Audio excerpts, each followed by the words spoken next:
പരിശുദ്ധ ദൈവമാതാവിൻ്റെ വണക്കമാസം പ്രാർത്ഥന 24-ാം ദിവസം. പരിശുദ്ധ കന്യക പ്രാരംഭ സഭയിൽ. മിശിഹ കാൽവരിയിലെ കുരിശിൽ ലോകപാപപരിഹാരാർത്ഥം ജീവൻ ഹോമിച്ചു. ആദത്തെ നിദ്രയിലാഴ്ത്തി അദ്ദേഹത്തിൻ്റെ വാരിയലിൽ നിന്ന് ഹവ്വായെ ദൈവം രൂപപ്പെടുത്തിയതുപോലെ രണ്ടാമത്തെ ആദമായ മിശിഹായുടെ മരണനിദ്രയിൽ അവിടുത്തെ ഹൃദയത്തിൽ നിന്നും സഭ ജന്മമെടുത്തു. ആദ്യത്തെ സഭാംഗങ്ങളിൽ പരിശുദ്ധ കന്യകയും വിശുദ്ധ യോഹന്നാനും വിശുദ്ധ മഗ്ദലേന മറിയവും ചില ഭക്തസ്ത്രീകളും മാത്രമേ അവിടെ സന്നിഹിതരായിരുന്നുള്ളൂ. ഈശോയുടെ മരണത്തിന് ശേഷം അപ്പസ്തോലന്മാർക്കും മറ്റ് ക്രിസ്തുവിൻ്റെ അനുഗാമികൾക്കും പ്രത്യാശയും ധൈര്യവും നൽകിയത് പരിശുദ്ധ കന്യകയുടെ സാന്നിധ്യമായിരുന്നു. അവർ ഒരർത്ഥത്തിൽ നിരാശരും നിരാലംബരുമായിരുന്നു. ഇടയനെ അടിക്കും, ആടുകൾ ചിതറപ്പെടും എന്നതുപോലെ നല്ല ഇടയനായ മിശിഹായുടെ പീഡാനുഭവ വേളയിൽ തന്നെ അപ്പസ്തോലന്മാരും അവിടുത്തെ അനുഗാമികളും ഭയചകിതരായി പലായനം ചെയ്തു. എന്നാൽ പരിശുദ്ധ കന്യക അവരെ ധൈര്യപ്പെടുത്തി. മേരി കുമാരനെ മരണത്തിന് കീഴ്പ്പെടുത്തുവാൻ സാധിക്കുകയില്ലെന്ന് അവൾക്കറിയാമായിരുന്നു. പുനരുത്ഥാനശേഷം ഈശോ ആദ്യമായി പരിശുദ്ധ കന്യകയ്ക്ക് പ്രത്യക്ഷപ്പെട്ടിട്ടുണ്ടാകണം.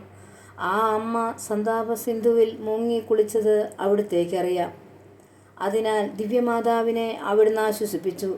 ദിവ്യസുതൻ അക്ഷയം, ലഘുത്വം, ദീപ്തി, സൂക്ഷ്മം എന്നീ ഗുണവിശേഷങ്ങളോടുകൂടി പുനരുത്ഥാനം ചെയ്തപ്പോൾ മാതാവ് അനുഭവിച്ച ആനന്ദം അവർണ്ണനീയമാണ്. ഈശോയുടെ സ്വർഗാരോഹണ അവസരത്തിലും മറ്റു പല സന്ദർഭങ്ങളും മേരിയും സന്നിഹിതയായിരുന്നിരിക്കണം.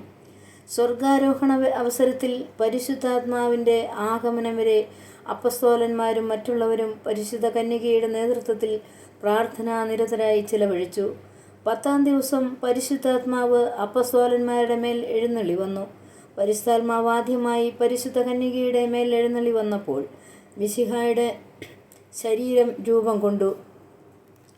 2-ാം പ്രാവശ്യവും പരിശുദ്ധ കന്യകയുടെ നേതൃത്വത്തിൽ സമ്മേളിച്ച അപ്പസ്തോലന്മാരുടെ മേൽ പരിശുദ്ധാത്മാവ് എഴുന്നള്ളി വന്നപ്പോൾ തിരുസഭയുടെ ഔപചാരികമായ ഉദ്ഘാടനം നിർവഹിക്കപ്പെട്ടു. അതുപോലെ ഓരോ ക്രിസ്തീയാത്മാവിൻ്റെയും ആധ്യാത്മിക ജനനത്തിലും പരിശുദ്ധാത്മാവും പരിശുദ്ധ കന്യകയും സംയുക്തമായി പ്രവർത്തിക്കണം. പരിശുദ്ധാത്മാവിൻ്റെ പ്രധാന പ്രവർത്തനങ്ങളെല്ലാം പരിശുദ്ധ കന്യകയുടെ സാന്നിധ്യത്തിലാണ് നിർവഹിക്കപ്പെട്ടിട്ടുള്ളത്. അപ്പസ്തോലിക സഭ കിരാതമായ മർദ്ദനങ്ങളെയും പ്രതിസന്ധികളെയും തരണം ചെയ്തുകൊണ്ടിരുന്നപ്പോൾ പരിശുദ്ധ കന്യകയുടെ മാതൃപരിപാലന സഭയ്ക്ക് താങ്ങും തണലുമായി വർത്തിച്ചു. നമ്മുടെ അനുദിന ജീവിതത്തിൽ നമുക്ക് അഭിമുഖീകരിക്കേണ്ടി വരുന്ന പ്രശ്നങ്ങളിലും വിപത്തുകളിലും ദിവ്യജനനി നമ്മെ സഹായിക്കുന്നതാണ്. 2-ാം വത്തിക്കാൻ സുനഹദോസിന് ശേഷം തിരുസഭയിൽ വിശ്വാസ തകർച്ച ഉണ്ടായിട്ടുണ്ട്. അതിനുള്ള ഒരു പ്രധാന കാരണം പരിശുദ്ധ കന്യകയുടെ നേരെയുള്ള ഭക്തിയിലുണ്ടായ ക്ഷയമാണ്. മരിയ ഭക്തിയിലുള്ള മാന്ദ്യം വിശ്വാസ തകർച്ചയ്ക്ക് കാരണമാകുമെന്നുള്ളത് നിസ്തർക്കമത്രേ. അപ്രകാരമുള്ള സന്ദർഭങ്ങളിൽ മരിയ ഭക്തിയിലുള്ള നവോത്ഥാനത്തിലൂടെയാണ് തിരുസഭയിൽ വിശ്വാസത്തെ പുനരുജ്ജീവിപ്പിച്ചിട്ടുള്ളത് എന്ന് കാണാവുന്നതാണ്. സംഭവം: 13-ാം നൂറ്റാണ്ടിൽ ആൽബിജൻസിയൻ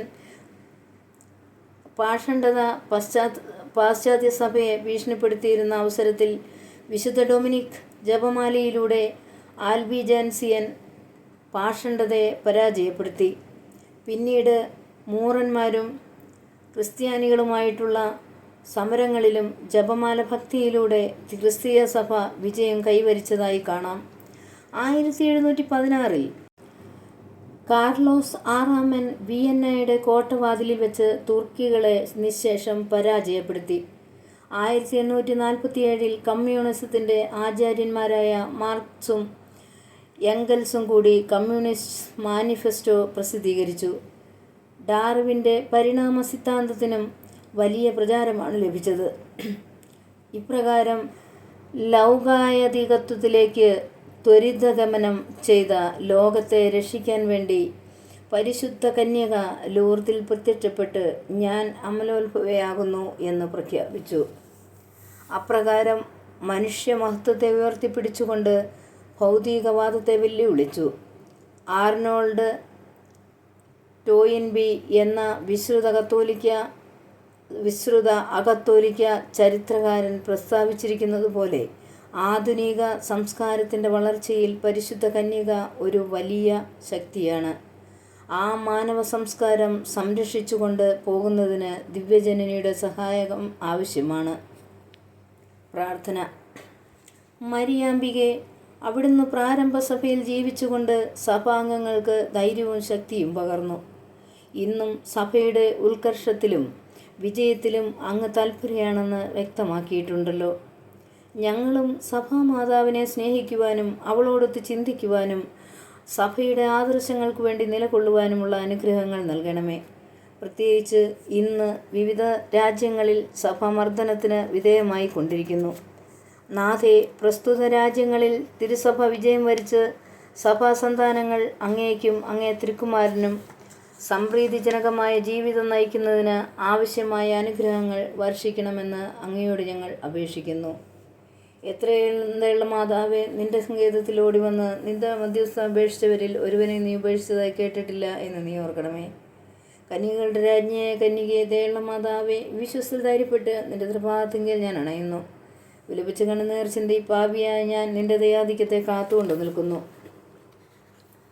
അവതരിച്ച വചനത്തിൽ മാതാവേ, ഞങ്ങളുടെ അപേക്ഷകൾ ഉപേക്ഷിക്കാതെ ദയാപൂർവം കേട്ടുള്ളണമേ. ആമേൻ. ജന്മപാപമില്ലാതെ ഉത്ഭവിച്ച ശുദ്ധമറിയമേ, പാപികളുടെ സങ്കേതമേ, ഇതാ നിന്റെ സങ്കേതത്തിൽ ഞങ്ങൾ തേടി വന്നിരിക്കുന്നു. ഞങ്ങളുടെ മേൽ അലിവായിരുന്ന് ഞങ്ങൾക്ക് വേണ്ടി നിന്റെ തിരുക്കുമാരനോട് പ്രാർത്ഥിച്ചു കൊള്ളണമേ. സ്വർഗസ്ഥനായ ഞങ്ങളുടെ പിതാവേ, അങ്ങയുടെ നാമം പൂജിതമാകണമേ. അങ്ങയുടെ രാജ്യം വരണമേ. അങ്ങയുടെ തിരുമനസ്സ് സ്വർഗത്തിലെ പോലെ ഭൂമിയിലും ആകണമേ. അന്നു വേണ്ട ആഹാരം ഇന്ന് ഞങ്ങൾക്ക് തരണമേ. ഞങ്ങളോട് തെറ്റ് ചെയ്യുന്നവരോട് ഞങ്ങൾ ക്ഷമിച്ചിരിക്കുന്നത് പോലെ ഞങ്ങളുടെ തെറ്റുകൾ ഞങ്ങളോട് ക്ഷമിക്കണമേ. ഞങ്ങളെ പ്രലോഭനത്തിൽ ഉൾപ്പെടുത്തരുത്, തിന്മയെ ഞങ്ങളെ രക്ഷിക്കണമേ. ആമേൻ. നന്മ നിറഞ്ഞ മറിയമേ, സ്വസ്തി, കർത്താവ് അങ്ങയുടെ കൂടെ സ്ത്രീകളിലും അനുഗ്രഹിക്കപ്പെട്ടവളാവുന്നു. അമ്മയുടെ ദുരിതത്തിന് ഫലമായി ഈശോ അനുഗ്രഹിക്കപ്പെട്ടവനാവുന്നു. പരിശുദ്ധ മറിയമേ, തമ്പുരാൻ്റെ അമ്മേ, പാപികളായ ഞങ്ങൾക്ക് വേണ്ടി ഇപ്പോഴും ഞങ്ങളുടെ മരണസമയത്തും തമ്പുരാനോട് അപേക്ഷിച്ചുകൊള്ളണമേ. ആമേൻ. പിതാവിനും പുത്രനും പരിശുദ്ധാത്മാവിനും സ്തുതി, ആദിയിലെ പോലെ എപ്പോഴും നയിക്കുക. ആമേൻ. ജന്മപാപമില്ലാതെ ഉത്ഭവിച്ച ശുദ്ധമറിയമേ, പാപികളുടെ സങ്കേതമേ, ഇതാ നിന്റെ സങ്കേതത്തിൽ ഞങ്ങൾ തേടി വന്നിരിക്കുന്നു. ഞങ്ങളുടെ മേലലിവായിരുന്ന് ഞങ്ങൾക്ക് വേണ്ടി നിന്റെ തിരുക്കുമാരനോട് പ്രാർത്ഥിച്ചു കൊള്ളണമേ. സ്വർഗസ്ഥനായ ഞങ്ങളുടെ പിതാവേ, അങ്ങയുടെ നാമം പൂജിതമാകണമേ. അങ്ങയുടെ രാജ്യം വരണമേ. അങ്ങയുടെ തിരുമനസ്സ് സ്വർഗ്ഗത്തിലെ പോലെ ഭൂമിയിലും ആകണമേ. അന്നു വേണ്ട ആഹാരം നീ ആൾക്ക് തരണമേ. ഞങ്ങളോട് തെറ്റ് ചെയ്യുന്നവരോട് ഞങ്ങൾ ക്ഷമിച്ചിരിക്കുന്നത് പോലെ ഞങ്ങളുടെ തെറ്റ് ഞങ്ങളോട് ക്ഷമിക്കണമേ. ഞങ്ങളെ പ്രലോഭനത്തിൽ ഉൾപ്പെടുത്തരുത്, തിന്മയെ നിന്ന് രക്ഷിക്കണമേ. ആമേൻ. നന്മ നിറഞ്ഞ മറിയമേ, സ്വസ്തി, കർത്താവ് അമ്മയുടെ കൂടെ സ്ത്രീകളെല്ലാം അനുഗ്രഹിക്കപ്പെട്ടവളാവുന്നു. അമ്മയുടെ ദുരിതത്തിന് ഫലമായി ഈശോ അനുഗ്രഹിക്കപ്പെട്ടവനാവുന്നു. പരിശുദ്ധ മറിയമേ, തമ്പുരാൻ്റെ അമ്മേ, പാപികളായ ഞങ്ങൾക്ക് വേണ്ടി ഇപ്പോഴും ഞങ്ങളുടെ മരണസമയത്തും തമ്പുരാനോട് അപേക്ഷിച്ചുകൊള്ളണമേ. ആമേൻ. പിതാവിനും പുത്രനും പരിശുദ്ധാത്മാവിനും സ്തുതി, ആദിയിലെ പോലെ എപ്പോഴും നയിക്കുക. ആമേൻ. ജന്മപാപമില്ലാതെ ഉത്ഭവിച്ച ശുദ്ധമറിയമേ, പാപികളുടെ സങ്കേതമേ, ഇതാ നിന്റെ സങ്കേതത്തിൽ ഞങ്ങൾ തേടി വന്നിരിക്കുന്നു. ഞങ്ങളുടെ മേലലിവായിരുന്ന് ഞങ്ങൾക്ക് വേണ്ടി നിന്റെ തിരുക്കുമാരനോട് പ്രാർത്ഥിച്ചു കൊള്ളണമേ. സ്വർഗസ്ഥനായ ഞങ്ങളുടെ പിതാവേ, അങ്ങയുടെ നാമം പൂജിതമാകണമേ. അങ്ങയുടെ രാജ്യം വരണമേ. അങ്ങയുടെ തിരുമനസ്സ് സ്വർഗ്ഗത്തിലെ പോലെ ഭൂമിയിലും ആകണമേ. അന്നു വേണ്ട ആഹാരം ഇന്ന് ഞങ്ങൾക്ക് തരണമേ. ഞങ്ങളോട് തെറ്റ് ചെയ്യുന്നവരോട് ഞങ്ങൾ ക്ഷമിച്ചിരിക്കുന്നത് പോലെ ഞങ്ങളുടെ തെറ്റുകൾ ഞങ്ങളോട് ക്ഷമിക്കണമേ. ഞങ്ങളെ പ്രലോഭനത്തിൽ ഉൾപ്പെടുത്തരുത്, തിന്മയെ ഞങ്ങളെ രക്ഷിക്കണമേ. ആമേൻ. നന്മ നിറഞ്ഞ മറിയമേ, സ്വസ്തി, കർത്താവ് അമ്മയുടെ കൂടെ സ്ത്രീകളിലും അനുഗ്രഹിക്കപ്പെട്ടവളാവുന്നു. അമ്മയുടെ ദുരിതത്തിന് ഫലമായി ഈശോ അനുഗ്രഹിക്കപ്പെട്ടവനാവുന്നു. പരിശുദ്ധ മറിയമേ, തമ്പുരാൻ്റെ അമ്മേ, പാപികളായ ഞങ്ങൾക്ക് വേണ്ടി ഇപ്പോഴും ഞങ്ങളുടെ മരണസമയത്തും തമ്പുരാനോട് അപേക്ഷിച്ചുകൊള്ളണമേ. ആമേൻ. പിതാവിനും പുത്രനും പരിശുദ്ധാത്മാവിനും സ്തുതി, ആദിയിലെ പോലെ നയിക്കുക. ആമേൻ. സുഹൃത ജപം. ക്ഷമയുടെ ദർപ്പണമായ ദൈവമാതാവേ, ജീവിത ക്ലേശങ്ങൾ ക്ഷമാപൂർവ്വം സഹിക്കുവാൻ ഞങ്ങൾക്ക് വേണ്ടി അപേക്ഷിക്കണമേ. ക്ഷമയുടെ ദർപ്പണമായ ദൈവമാതാവേ, ജീവിത ക്ലേശങ്ങൾ ക്ഷമാപൂർവ്വം സഹിക്കുവാൻ ഞങ്ങൾക്ക് വേണ്ടി അപേക്ഷിക്കണമേ. ക്ഷമയുടെ ദർപ്പണമായ ദൈവമാതാവേ, ജീവിത ക്ലേശങ്ങൾ ക്ഷമാപൂർവ്വം സഹിക്കുവാൻ ഞങ്ങൾക്ക് വേണ്ടി അപേക്ഷിക്കണമേ. ആമേൻ.